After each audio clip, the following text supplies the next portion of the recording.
All right, it's 10 o'clock, so we are going to begin. On behalf of Flows to Bay and our presenter, IPM Advocate Charlotte Canner, I'd like to extend a hearty welcome to everyone who's joining us.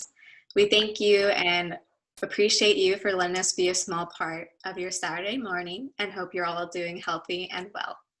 My name is Paige and I'm from Flows to Bay, and I'll be your moderator today. Okay, so a little bit about Flows to Bay and why we encourage residents to reduce their pesticide usage and opt for less toxic options when working in your garden or dealing with pests. Flows to Bay is the San Mateo County-wide water pollution prevention program and was established to reduce and prevent pollution carried by stormwater into local creeks, our bay, and ocean. Next slide, please. What we do. So the program aims to educate the community and do what we can to prevent stormwater pollution. This includes working with residents, businesses, and schools and getting the word out about watershed protection. Next slide. So what is a watershed? A watershed is the land that water flows over or through on its way to a water body, such as a creek, bay, or ocean. Essentially, it's a funnel that takes water that falls on the land and carries it to larger waterways. Every single person in the world lives in a watershed, so that's why it's really important. And everything that happens in the watershed affects water quality and habitat quality for fish, birds, and other living things, like us humans. Next slide, please. San Mateo County has a separate sewer and storm drain system. This means that water that flows down into storm drains goes directly into our water bodies untreated, whereas internal plumbing inside our homes enters the sewer system and gets piped through a wastewater treatment plant. This water is treated. There are municipalities out there that have a combined drainage system, such as our neighbors in San Francisco. But remember, our storm drain system here goes untreated. Next slide, please. This means that water from irrigation or sprinkler systems, as well as rainwater, travels across hard surfaces, picking up things along the way, which ultimately end up in a storm drain and untreated into our creeks, bay, and ocean. Common stormwater pollution sources include fecal matter from pets, automobile fluids, and emissions. Other stormwater pollution sources include litter on the ground, chemicals and solvents used in soaps for car washing, and pesticides and fertilizers. As we now know, all these pollutants will eventually end up in our waterways. But that's why we're here today to discuss less toxic action you can integrate in your garden. And to help us kick off this conversation, I'm happy to introduce our Integrated Pest Management Advocate and presenter to the Zoom stage, Ms. Charlotte Canner. Charlotte, may you take it away? Thank you, Paige. Thank you to Flows to Bay for having me, and thank you all for being here this morning. I hope that it's a fun and informative morning for you. A little bit about me. My name is Charlotte Canner. I'm an integrated pest management advocate in the Bay Area. I work in partnership with Flows to Bay and Our Water, Our World in San Mateo County. Today, we're going to go through slides for about an hour. I'm going to cover some best practices and specific pest problem solving. And then at the end, we'll have some Q&A. I'm going to stop one or two times throughout the presentation for clarifying questions if you need just to clarify something I covered. But if you have general pest questions, I'm going to ask that you save them for the end. Today, we're going to learn the principles of gardening with less toxic chemicals or no chemicals at all. We're going to learn why working with an IPM approach will automatically lead to fewer pests. And then we're going to discuss specific management tips for our fall and winter pests: ants, rats, gophers, raccoons, and snails. And how are we going to keep our home and garden healthy and happy throughout the fall and winter? We're going to maintain the healthy garden practices that we were using throughout the summer. We're going to adjust our irrigation schedules for shorter days, cooler temperatures, and hopefully some winter rain. And we're going to prevent common pest problems. A little bit about Our Water, Our World. It is a program designed to bring awareness to pesticides and water quality and provide pest problem education. You can find Our Water, Our World materials in over 200 hardware stores and nurseries in 23 counties in California. In San Mateo County, Our Water, Our World partners with 10 stores, including 4 Home Depots. In most of the stores, what you'll see is the rack that you can see on the left that has free fact sheets and information on pests and common garden issues. Also, you'll find these little tags that you can see in the bottom middle. They're called shelf talkers, and they highlight the less toxic products on the shelves. You can also find all of the fact sheets and a list of less toxic products and the list of stores that Our World partners with on the Our Water, Our World website, which is ourwaterourworld.org. So IPM is a decision-making process. It's a science-based approach that looks at the system or environment as a whole. A lot of times when we see a pest, it's really a symptom of a larger problem. So we're going to look at it in the big picture. When we do have a pest, we're going to identify the problem, and then we're going to decide if we can live with it. Some pests are short-lived, they're seasonal, they'll move quickly, so maybe we can just ignore it and let it go. And then sometimes we do need to take some action. And when we do need to take action, there are a few steps that we like to take. They're called controls. So there's cultural controls, which is bolstering the health of the garden, making it a good environment for your plants and your home, but a bad environment for your pests. Mechanical controls, which are the physical tools and barriers that we can use. Biological controls are beneficial insects and other natural enemies. And then last but always last and least is the chemical controls, which would be pesticides. We're always going to use them as a last resort and always the least toxic as possible. Here's another image to demonstrate IPM and the steps we're going to take. So I like to make an edit on this slide. I like to put prevention as number 1, because there's a lot of things you can do ahead of time before pests even show up that will make your life in your home and your garden easier. So we're going to take some preventative measures, and then if pests do arrive, we're going to identify them and we're going to monitor them, see if the population is growing and if the damage is increasing. Then we're going to evaluate the damage. Is it something that we can deal with, or is it too much and we're going to need to take some action? And then when we take action, we're going to take our the action steps that I mentioned: cultural, mechanical, biological, and chemical if needed. And then we're going to monitor. We're going to see if our action steps made a difference, and if not, we might need to try something new. So let's start with prevention. Now, prevention is key because a healthy, balanced environment and healthy plants will automatically attract fewer pests.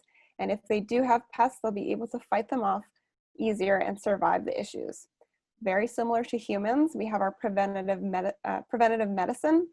A healthy body can defend itself better from illness than a weakened or a stressed body.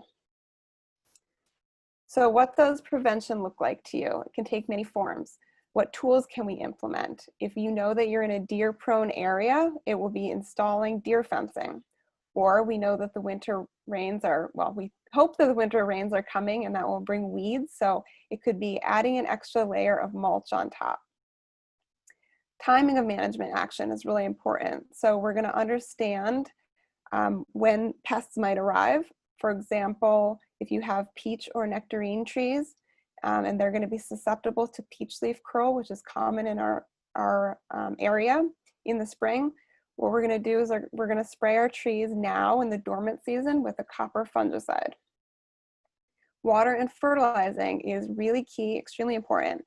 Inadequate watering, either too much or too little, will invite pest problems. Prevention could look like setting up an irrigation system. And then in this time of the year, if you have an irrigation system, it could be slowing the frequency of the watering, or eventually if it rains, we can turn the irrigation off. Good sanitation, also really key during this period of time when a lot of our summer vegetables and fruits are slowing down for the season. We want to make sure we're cleaning up our garden, cleaning up any fallen fruit or apples or fruit off the tree, fruit or nuts off the trees, and making sure that we're not attracting rodents, deer, and other critters. Proper identification is really important. So when they do arrive, we want to make sure we know what we're looking at.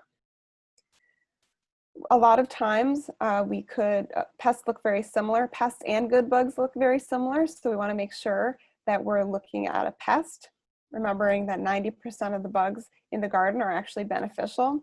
For example, the caterpillar on the screen is a black swallowtail butterfly. It does look very similar to a lot of other caterpillars, especially the tomato hornworm, which can decimate our tomato plants.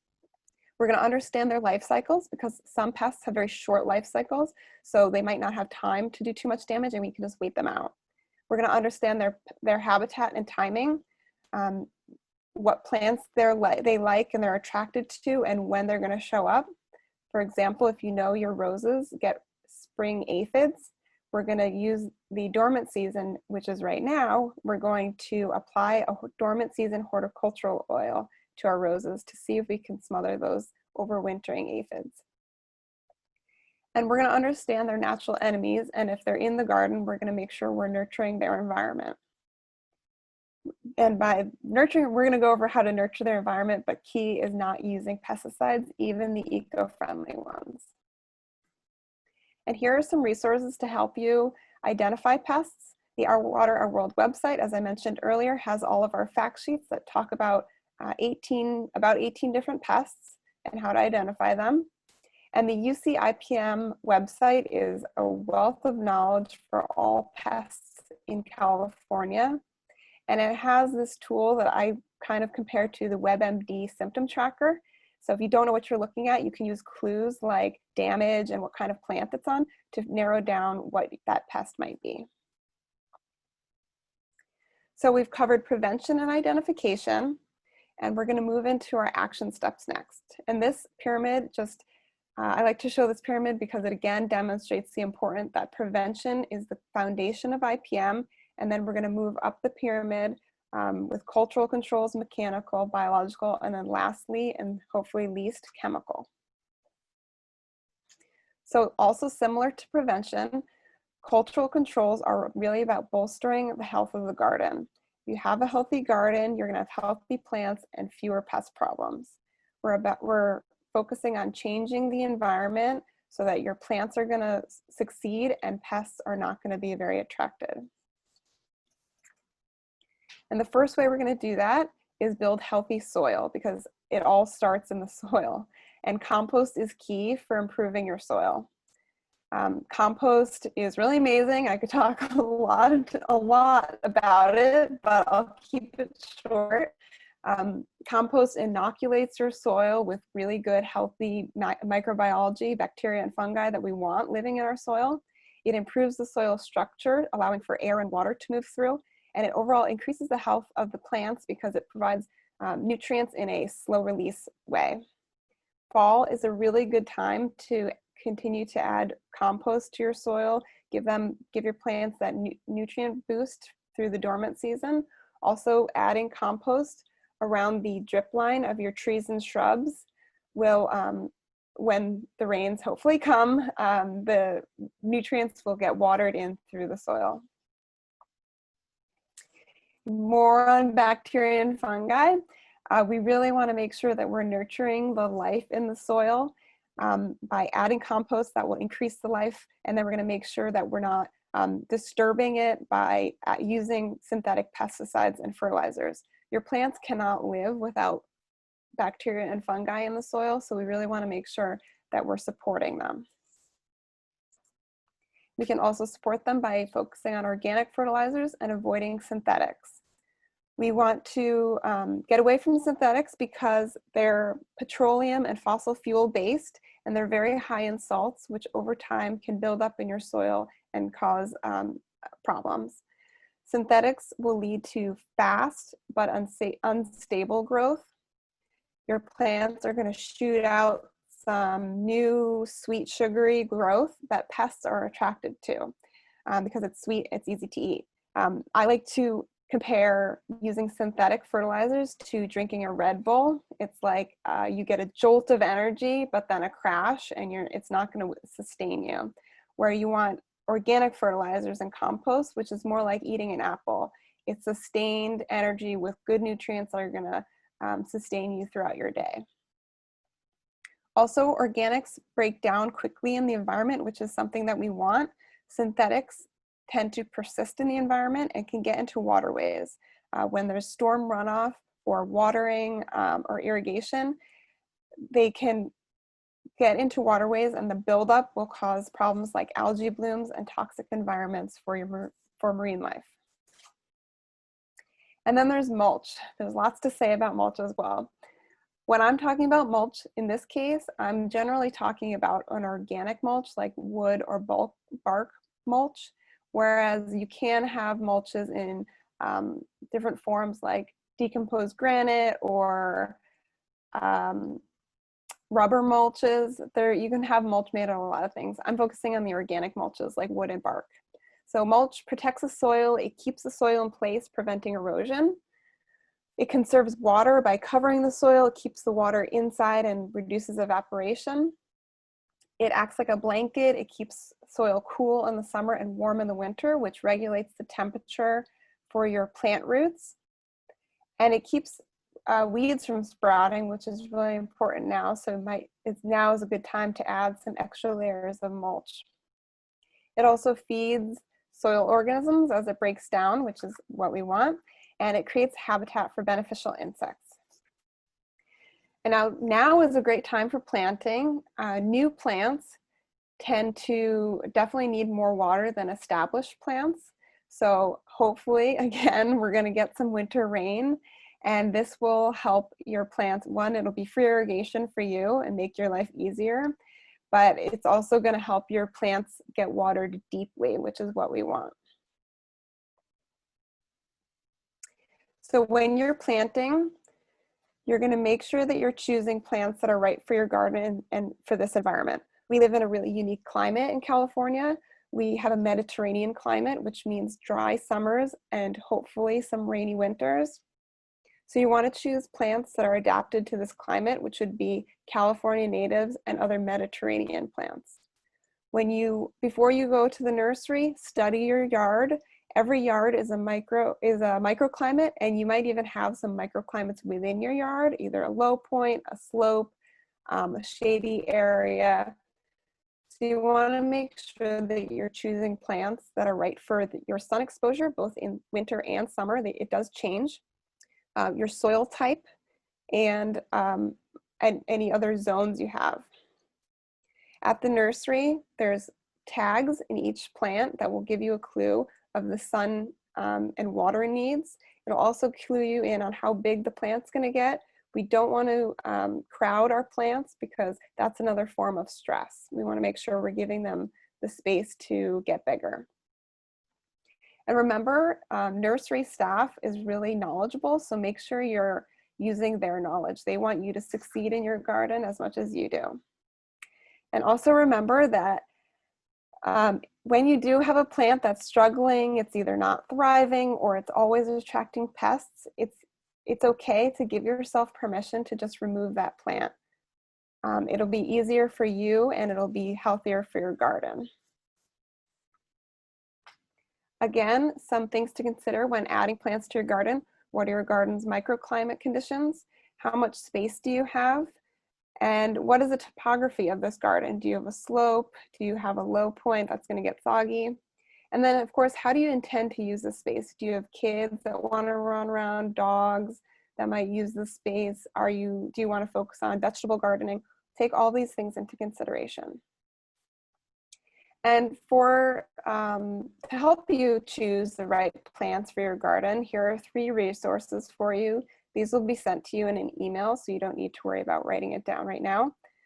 The Bay Area Water Supply and Conservation Agency has a lot of plant lists like lawn substitutes or pollinator attractors that can help you choose the right, what you're looking for.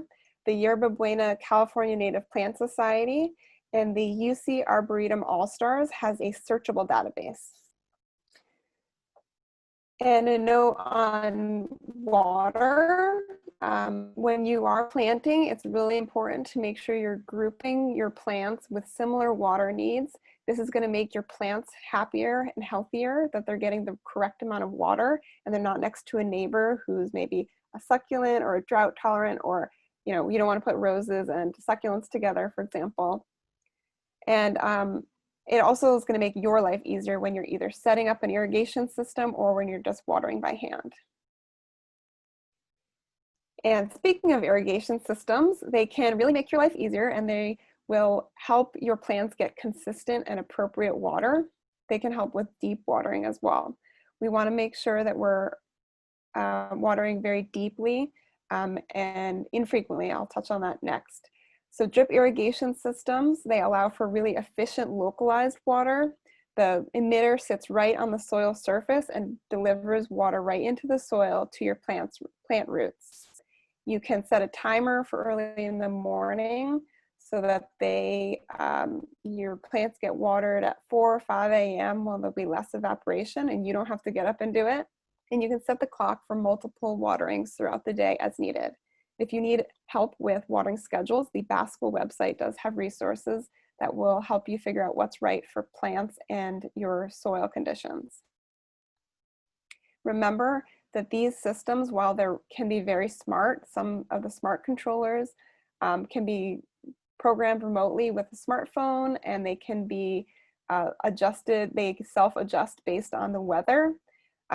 Even though they're very smart, they're not set it and forget it systems. You want to go back and make sure you're looking, you're listening, looking for leaks, check if the soil is too wet or too dry.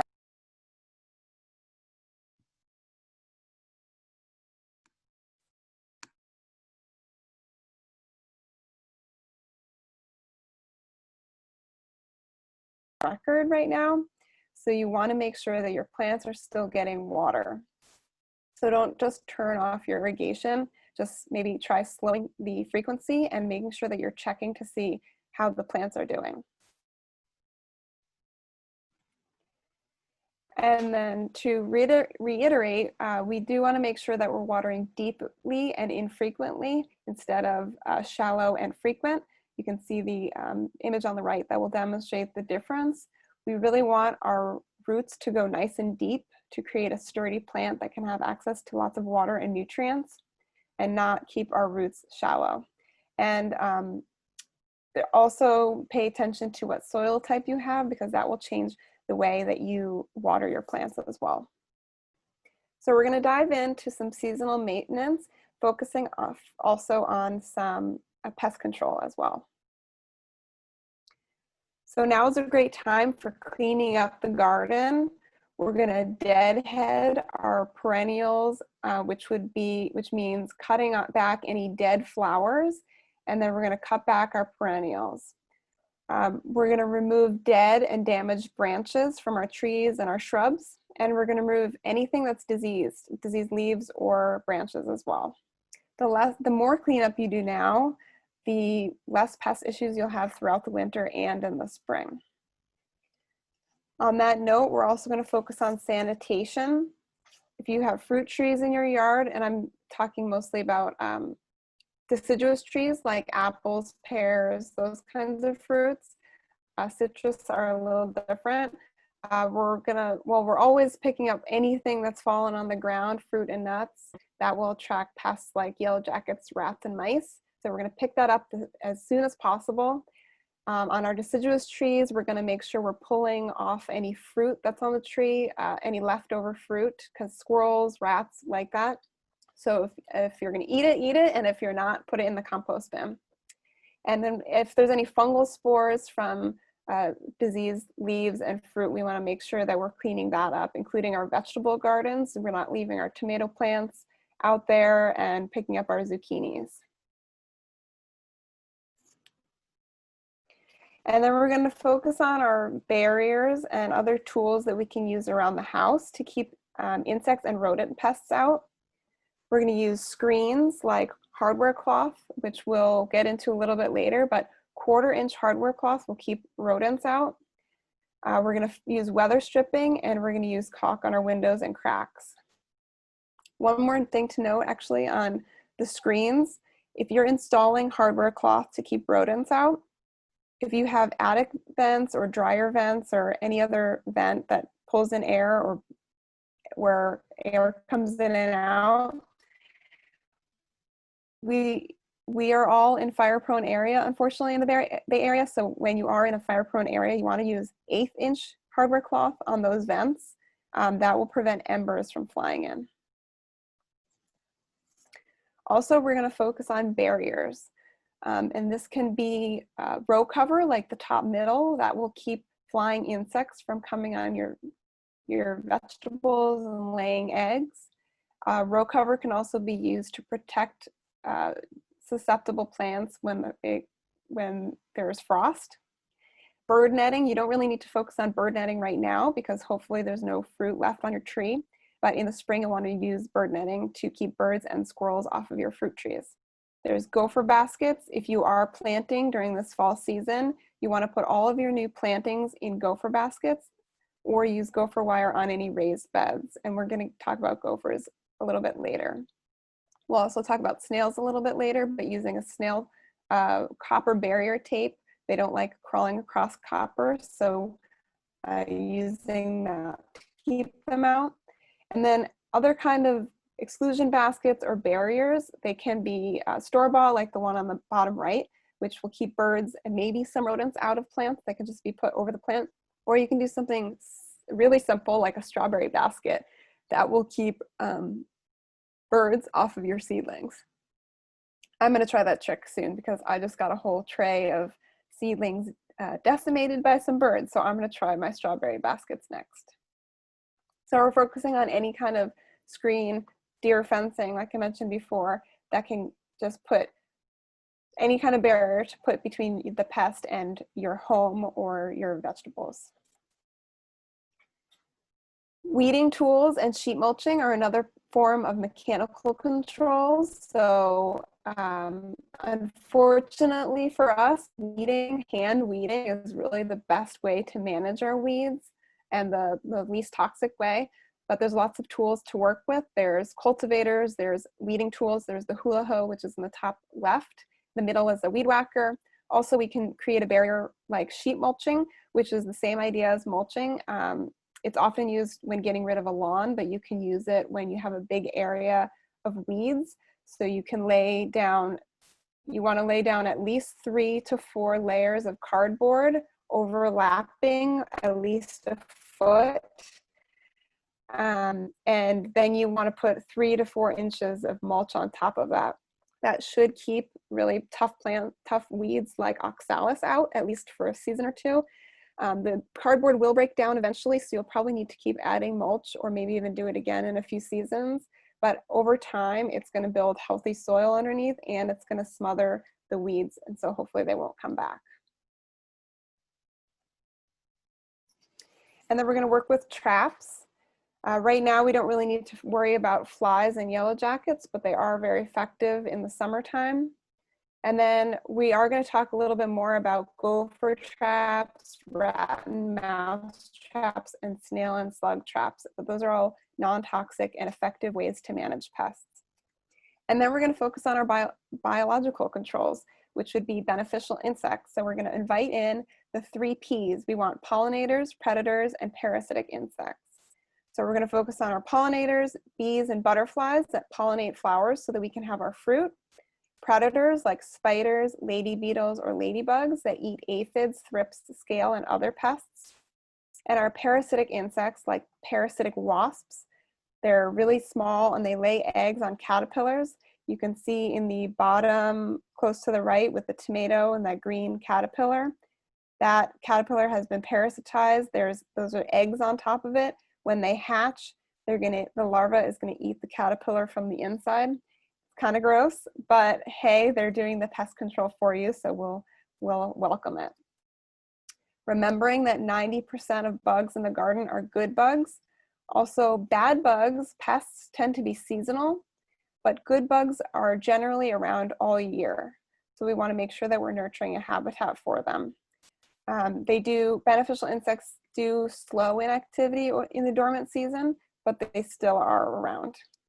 You can learn more about the 10 most wanted bugs in your garden and other beneficials in the brochure on the top right. That is at the Our Water, Our World website. And to nurture an environment for our pests, we're going to grow biodiversity, and we're going to add plants that they like.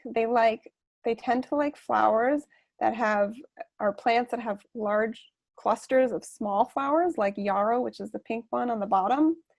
And then they also like plants that are like daisies or sunflowers with an array of petals around a button in the middle. They also like chunky bark, which can act like a shelter for ladybugs and other beneficial insects. Now, you can buy beneficials at nurseries, but remember that when you are releasing them into your yard, they will probably do their job and eat the pest, but once the food is gone, they're gonna leave. So what's better is to invite them in with a healthy environment and a diverse environment with food for them, then instead of just buying them and releasing them. Also, when we are creating an environment for them, either we're releasing them or inviting them, we want to make sure that we're avoiding pesticides, even the eco-friendly ones, because they can harm the beneficials. We also want to invite birds. 90% of birds eat bugs at some point in their lifetime, so they can be helpful pest control. Before we deadhead our perennials, we can let our birds eat the seeds and use the nesting material from the flowering plants once they've gone to seed. And we're going to avoid bird feeders. The birds will eat the bugs and the seeds in our garden anyway, and they don't need to be attracted to bird feeders. Bird feeders tend to attract rats and squirrels, and they can cause a big mess. And then aside from beneficial insects, other biological controls are really just, we're going to focus on natural enemies. So if you have a mosquito problem in the summer, having an owl box, or not an owl box, excuse me, a bat box. Well, bats will eat mosquitoes and keep populations low. Owls could keep rodent populations down. Hawks, coyotes eat gophers. Not that we want coyotes running around our yards, but just remembering that biological controls are really all about creating balance. So we want to welcome we want to welcome the natural enemies to keep things in check. And then our chemical controls, remembering they're always going to be a last resort. And then when we do need to use them, we're going to choose eco-friendly ones. And with eco-friendlies, we really need to know our target, because eco-friendlies tend to have a narrower spectrum. They really focus on one type of pest. They're not broad spectrum that can just kill anything in its path. So we want to know our target, and we're going to use a narrow spectrum eco-friendly. Eco-friendlies also break down quickly in the environment and don't leave residuals on plants. And then we're going to read the label. If the pest is not on the label, we cannot use that pesticide. And then we're going to read the label to make sure we're applying appropriately. Sometimes on labels we'll give specific instructions based on certain pests or certain plants.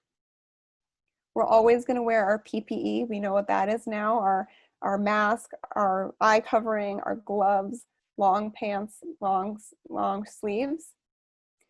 Even eco-friendly pesticides are designed to kill something, so they can cause harm. So we're going to even use our PPE with the eco-friendlies. We're going to take advantage of the dormant season, which is now. So if we have deciduous trees like fruit trees, nut trees, and roses, we can, and then we know that we're probably going to get some spring aphids or some other diseases, we can take advantage of the dormant season and spray a dormant either horticultural oil or a copper fungicide. In the dormant season, we don't need to use as much pesticide because there's no leaves. We're just going to be spraying the branches. That will also allow for better coverage as well. And beneficial insects tend to be less active in the winter months, so there's less risk of interfering with them. And you can get a list of less toxic products on the Our Water, Our World website and on the individual fact sheets. And some more tips for using products. Remember to be patient because less toxic products tend to take a little bit longer. An example would be a spray versus a bait station. Bait stations will be more effective, but they might take a few more days. We're going to spot treat. We're only going to spray the pest when the pest is present. The only exception to this, as I mentioned, is dormant spraying. When we do, that's the only time we would use a pesticide as a preventative measure. Otherwise, we have to see the pest to spray it. And then answering our question from earlier, we're applying pesticides at dusk. So this is, we're doing this because this is when the winds have died down. Hopefully there's no rain in the forecast. The afternoon winds have died down and the beneficial insects are less active at dusk. So this would be late afternoon or dusk. And we want hopefully it's hard to get in the Bay Area, but hopefully the winds will be less than 5 miles an hour. And then again, when we're releasing beneficials, we're going to not use pesticides and we're going to use our PPE. And then remembering from what Paige said earlier, we're not dumping any hazardous materials down the storm drain because it just goes straight to our creeks and bay. We're also not going to dump anything down our household drains in our sinks and our tubs. Because while it does go, pesticides do get treated, the water from our houses get treated at the treatment site. Pesticides are not treated there. They persist in the environment and they're almost impossible to pull out of water. So we're not going to dump them down the drain. What we're going to do is we're going to collect them and we're going to bring them to a household hazardous waste collection facility. You can learn more about making a drop-off appointment at that website. So we're going to move on to some specific pests that are problems this season. We're going to talk about ants, rats and mice, gophers, and some other urban critters, and snails and slugs. So first we're going to talk about ants. So ants aren't all bad. Outside, they can act as decomposers, they aerate the soil, and they eat insect pests. They also can be a bit of a problem though, they can be a problem outside because they like to farm the honeydew, which is the residue that a lot of pests leave behind, which would be a lot of pests like aphids, scale, and thrips. So what they do is they will protect those pests from their predators, which are beneficial insects like ladybugs. On the left, you can see ants fighting a ladybug off. And because of this relationship, ants can also act as indicators of a larger problem. So ants themselves may not be a problem, but if you see a trail of ants going up a tree, there's a good chance that the tree has a pest problem, as like with aphids or some other pest. So what you can do, actually we'll talk about what you can do on the next slide. So some ant solutions. Indoors, we're going to focus on prevention. We're going to clean crumbs and water, seal food, and seal any cracks, and add weather stripping to our windows and doors. And then we're going to monitor if they do arrive. Is it one, is it two, or is it you're seeing a whole trail, a colony coming in? And then if we need to take action, we're going to just start with wiping the scouts off. They send scouts out to look for food. So if you see a scout walking around, wipe it, and then wipe the area to clean up its scent trail with a soapy sponge. You're going to find their point of entry and block that off with some caulk or some other material to block it. And then you're going to find what they're coming in to look for. Are they coming in for any food or crumbs or water? They do come in for water, so keeping your sink dry. They might also come for pet food if it's sitting on the ground all day. And then, so take care of that. And then if you do need to take some chemical control action, bait stations are very effective, like the Taro liquid ant bait. Anything with a boric acid bait will be very effective. Again, it does take a little bit longer, reminding you that a spray is not going to be very effective because sprays are contact kills. So it will kill the ants in front of you, but it's not going to kill any others. Whereas a bait, the ants come out, they eat the bait, they bring it back to the colony, and then it will kill the whole colony from there. So that, in that case, it's going to be more effective, but might take a day or two. Outdoors, we're gonna manage our other pests like aphids, scale, and thrips. We can use, we do have that tree problem, like I mentioned, crawling up a tree, to avoid them protecting those pests, we're gonna use a product like Tanglefoot, which is a sticky insect glue. We're gonna wrap our tree trunk with a piece of paper and put the glue around it. That way the ants will get stuck there and won't be able to make it up the tree. There are also outdoor bait stations that you can use. They're little stakes that you can put in the ground that contain boric acid and spinosad.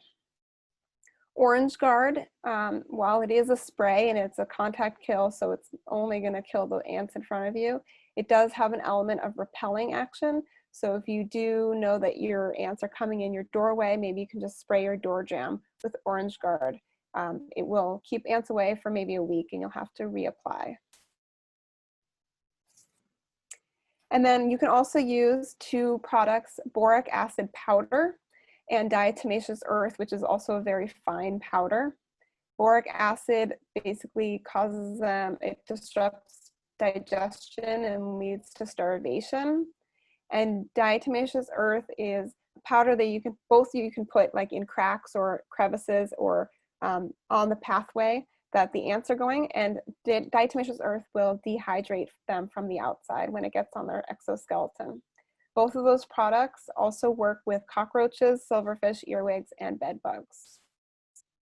And they are non-toxic, but both are powder, and diatomaceous earth especially is a very fine powder, so it can be harmful if breathed in. It can be a lung irritant. So you want to make sure with both products that they are not being accessed by pets or children. Rats and mice. I know this is a huge problem right now. I feel like everyone's dealing with it. So we're going to talk a lot about this. Again, we're going to go with our exclusion and our prevention. We're going to replace weather stripping, making sure our doors, windows, and our garage doors have a tight fit.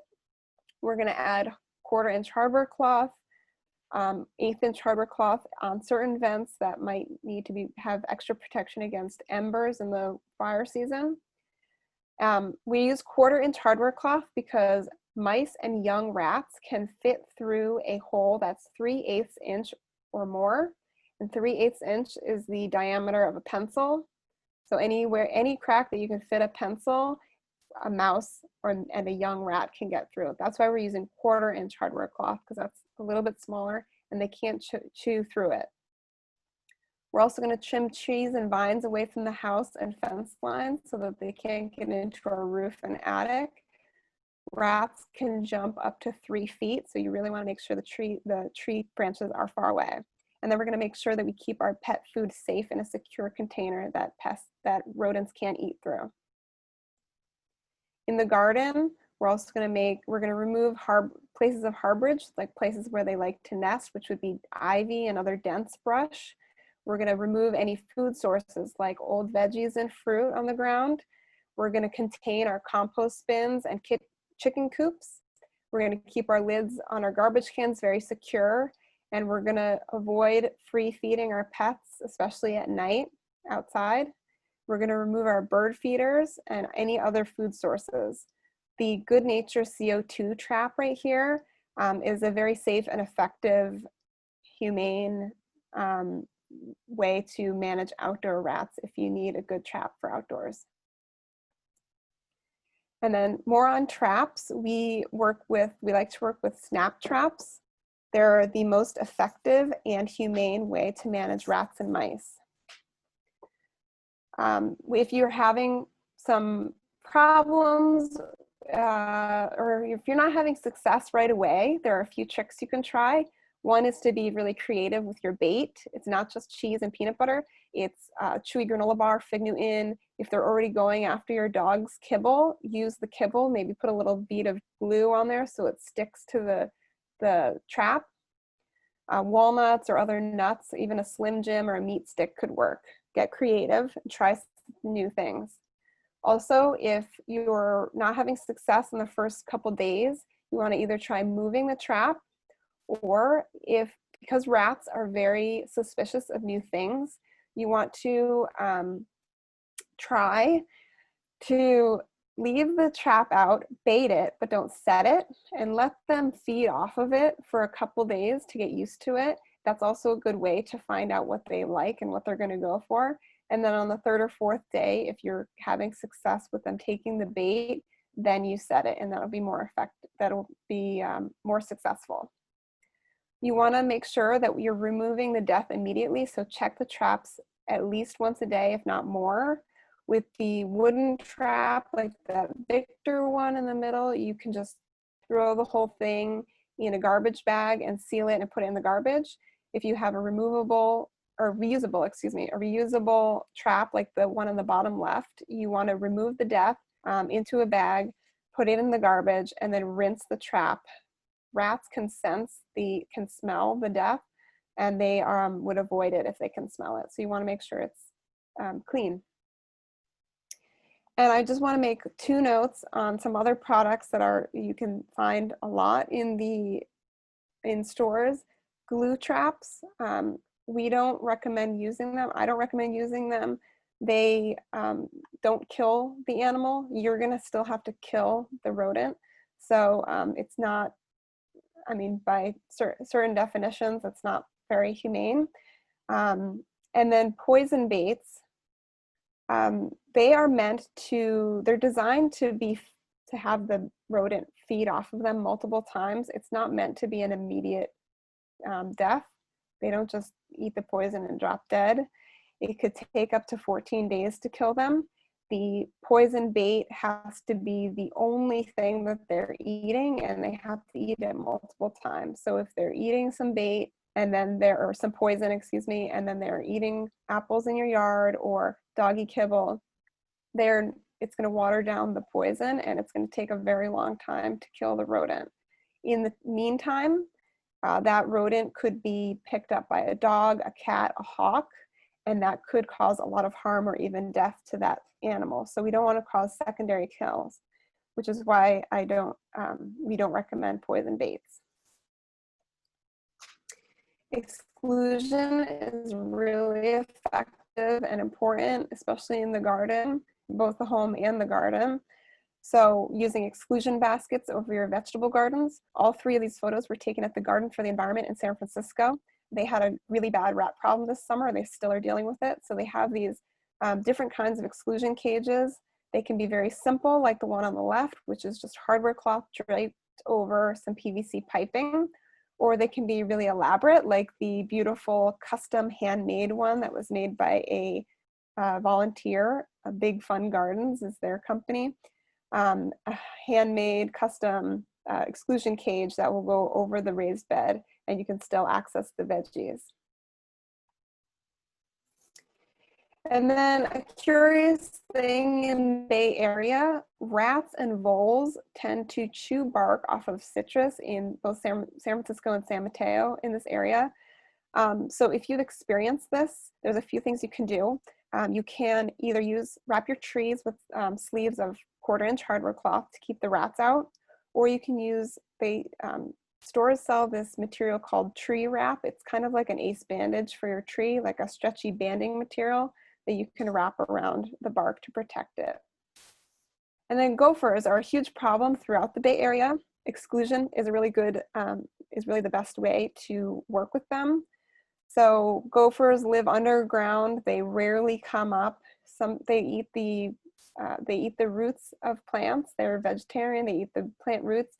Sometimes you can see, if you're looking out at your garden and you see a plant like shaking, it could mean that there's a gopher trying to eat it, and sometimes they can even be pulled down all the way down into their holes.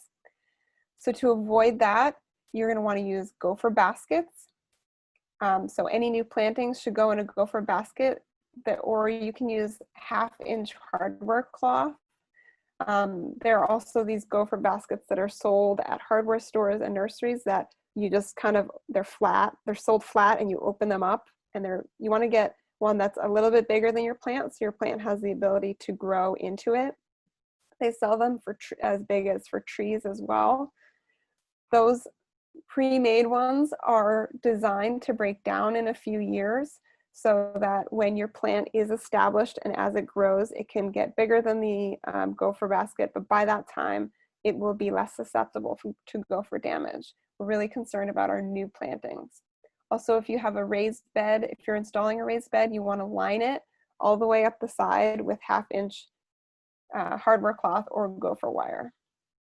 And you can tell if you have gophers because they leave crescent-shaped mounds with a little plug on the side. It's kind of hard to tell, but look for fresh mounds.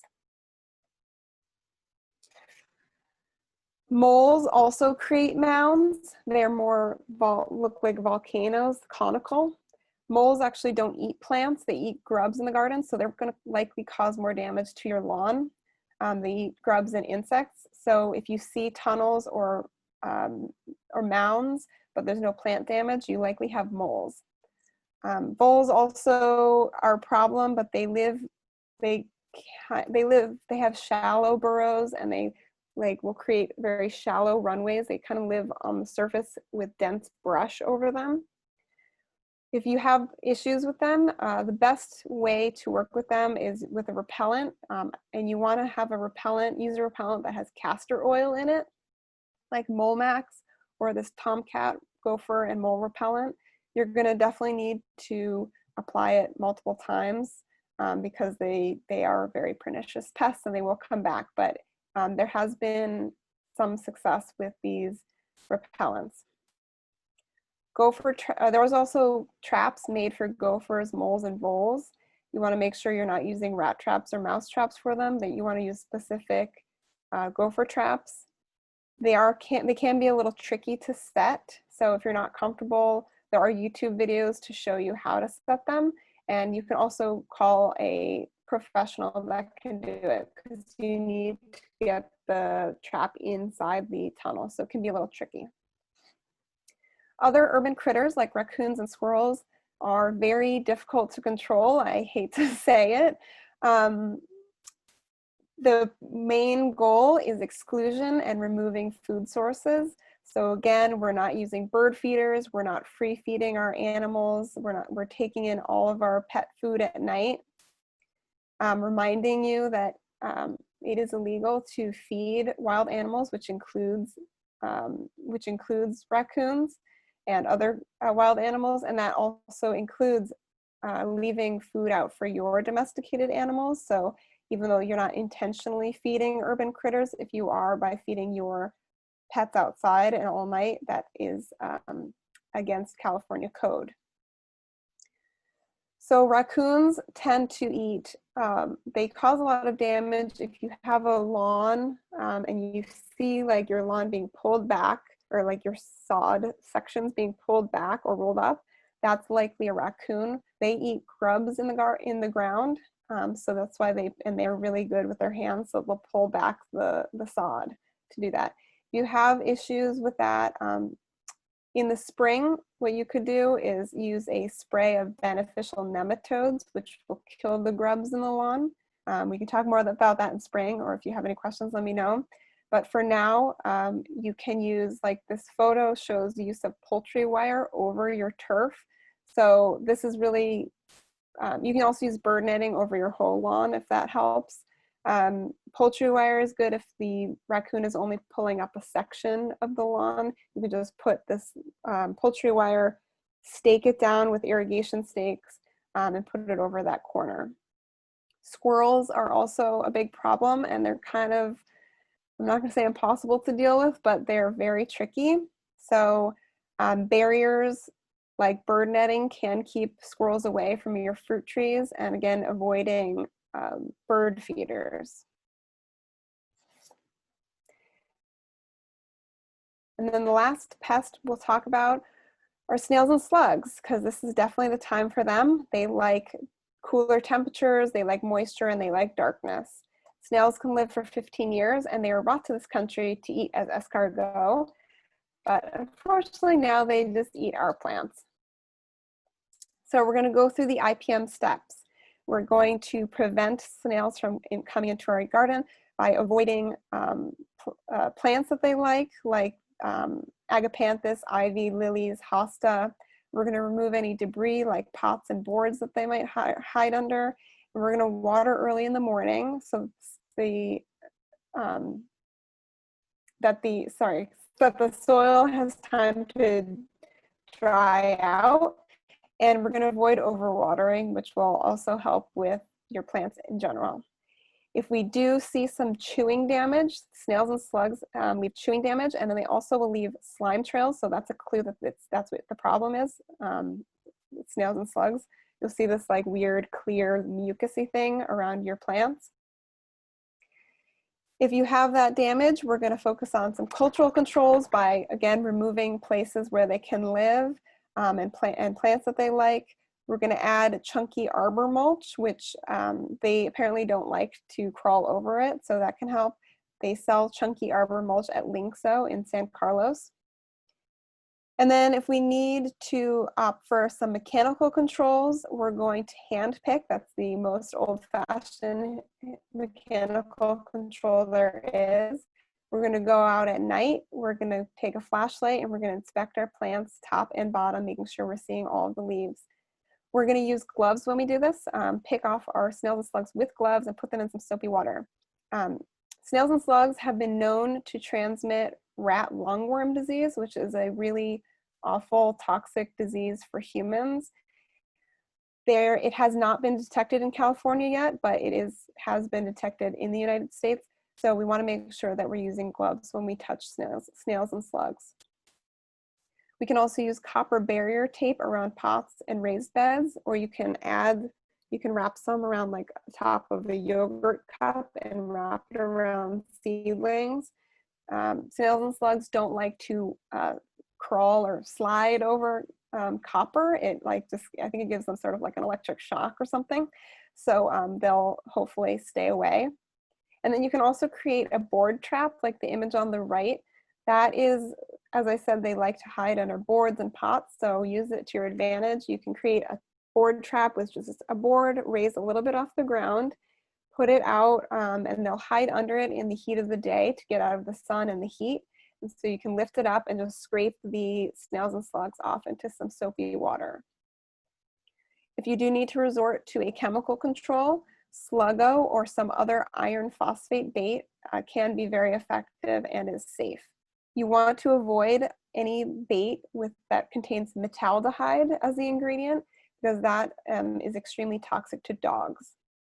And then of course we're going to monitor and see if they're causing any more damage or if they've gone away. So that wraps up the slide presentation for me. Thank you again to Flows to Bay and Paige for moderating. Thank you all for sticking with it. I know I went a little over time, but I'm here to answer your questions, and I can stay as long as you want, as long as the questions keep coming. And you can feel free to visit my website or email me at info@earth-ally.com anytime, or you can see my Instagram as well.